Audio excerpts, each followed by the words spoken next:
I was thinking that would start, I ask you questions, and you answer yes or no.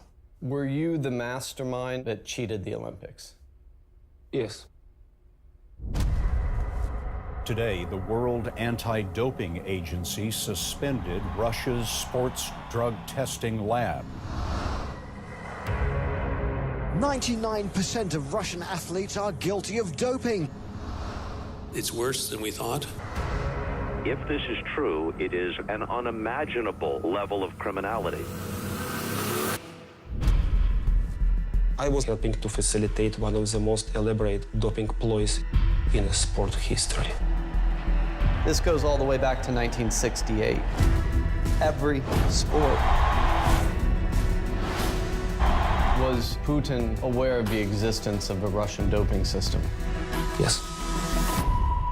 We are top-level cheaters. If this all can be proved, it's quite mind-blowing. New York Times is breaking tomorrow. Tomorrow?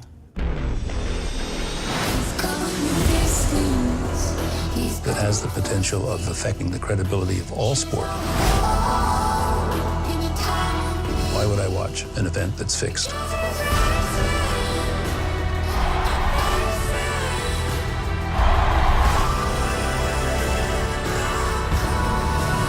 You in any danger? Yes. Oh, I need to escape. Putin will kill me. Holy shit. Putin calls the claims the slander of a turncoat. 2 people connected with the Russian doping program are already dead. There never was anti-doping in Russia, ever.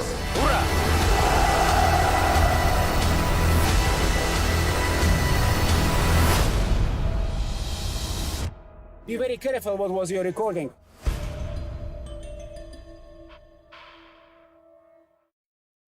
What is up, my guys? Angry Serbian 62 here with another film review, this time featuring the recently released documentary called Icarus. So let's get stuck in with reviewing. Now today I've brought a special guest to my show. His name is John. John, could you please outline the basic information that defines the movie?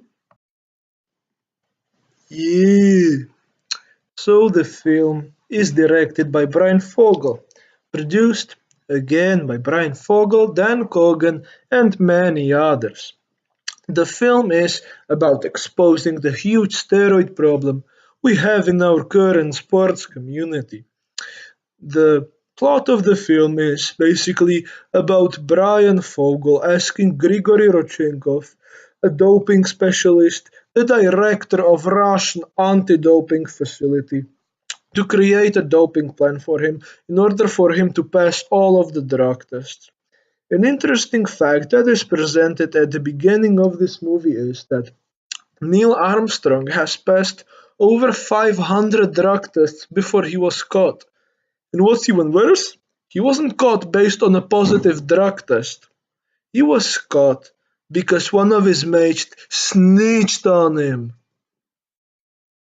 Thank you, John. Thank you.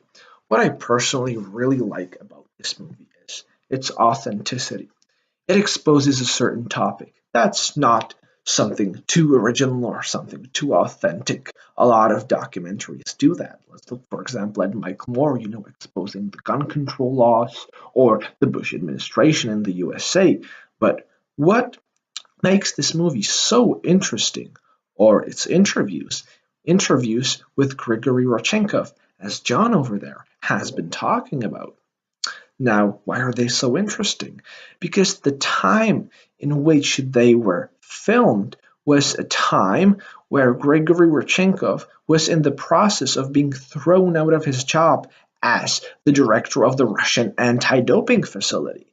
It was at the time when he was fleeing Russia to avoid certain death by the KGB, and you cannot get footage as authentic as that is in many other places.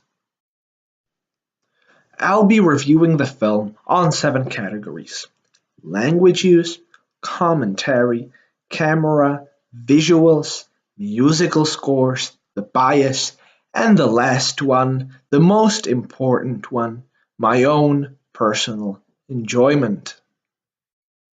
The movie does is that it shoots a lot of information right at you, information coming from just random facts or from testimonials. Now, this abundance of information is good because I personally like getting informed, right? But it can become a bit of a mess sometimes.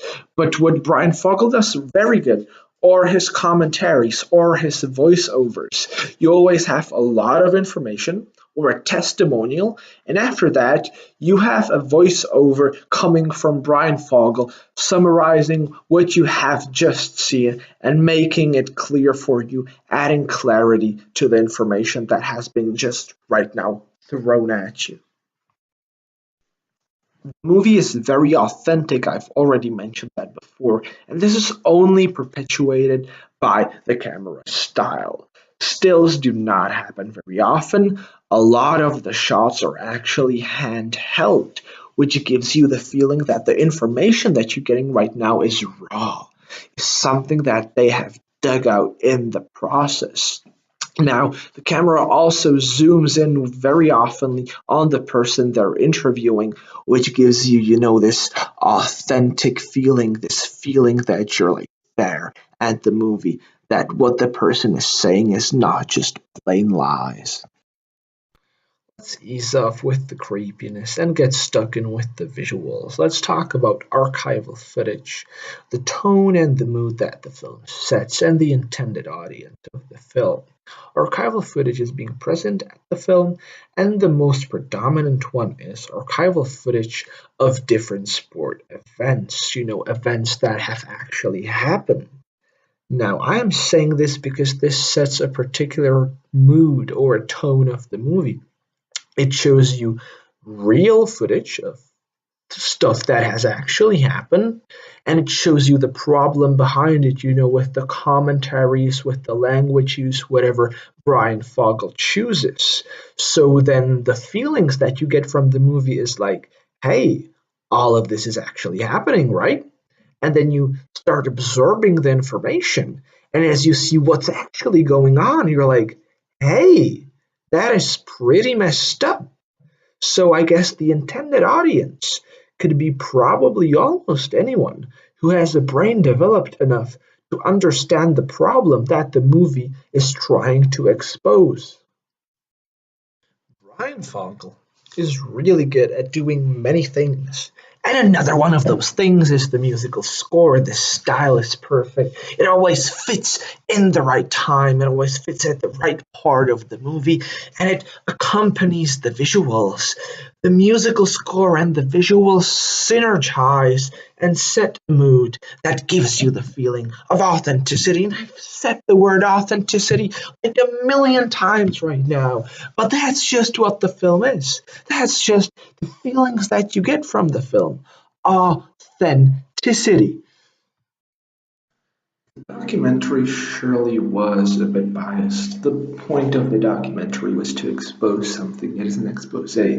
So what Fogel was trying to do was find as much dirt as possible and just throw it at the audience, show how crooked and putrid the world we live in right now is. And the language gets too emotive from time to time, but it's always for very good reasons, because Grigory Rodchenkov gets emotive, for example, when his family is threatened with death when he himself has fled to the United States. But other than that, I've really, really enjoyed the film, and my personal enjoyment matters the most. So if I were to decide to recommend it or not, I'd probably say yes.